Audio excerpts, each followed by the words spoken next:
Hello' viewers, কি খবৰ? আজি হৈছে গৰু বিহু। এইফালে মই ৰাতিপুৱাতে গৈ কলপাত আনিলোৱেই। তাৰ পাছত এয়া চাহ বনাব লৈছোঁ। এয়া হৈছে আমলৈ টোপ, কিন্তু নামতহে আকৌ দেই। আৰু এয়া লগতে চাহো খাই আছোঁ। এই চেইনডাল কেনেকুৱা লাগিছে জনাবচোন। তাৰ পাছত আমি ওলালোঁ নামঘৰলৈ নতুন বছৰ বুলি চাকি এগছ দিবলৈ। আৰু এইফালে আছে মা, আৰু এয়া আহি পালোহি দেই। এইবাৰ ধূপ চাকি জ্বলাই নতুন বছৰ বুলি সেৱা এটা লৈ লওঁ। আৰু এয়া ভকতসকলে নাম লৈ আছে। তাৰ পাছত আমি চবে লগ লাগি খালোঁ চাহ আৰু পিঠা।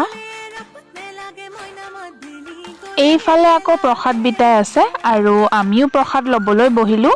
ঘৰলৈ আহি পালোহি আৰু আহি পাই কালি অনা জেতুকাখিনি পিচিব লৈছোঁ। আজি লগাব লাগিব।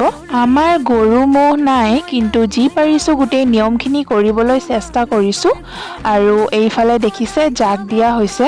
তাৰ পাছত বাতি এটাত নহৰু দুফুটমান আৰু পিঠাগুড়ি 1 চামুচ দি পানী মিহলাই গোটেই ঘৰৰ বাহিৰে ভিতৰে ছিটিয়াই দিছোঁ। তাৰ পাছত এইবাৰ জেতুকা লগাবলৈ ল'লোঁ আৰু এইফালে মায়ে ঘিলা পিঠা বনাই আছে।